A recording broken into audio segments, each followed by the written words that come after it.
அவனை போக விடுங்க எப்படி ஆங்கிலத்தில் சொல்கிறதுன்னு பார்க்கலாம். Let him go.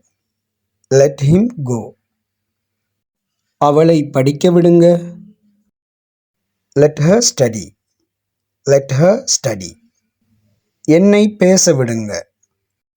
Let me speak. Let me speak. அவனை தூங்க விடுங்க. Let him sleep. Let him sleep. அவனை ஓட விடுங்க. Let him run. Let him run. அவர்களை குடிக்க விடுங்க. Let them drink. Let them drink. என்னை சொல்ல விடுங்க. Let me tell. Let me del.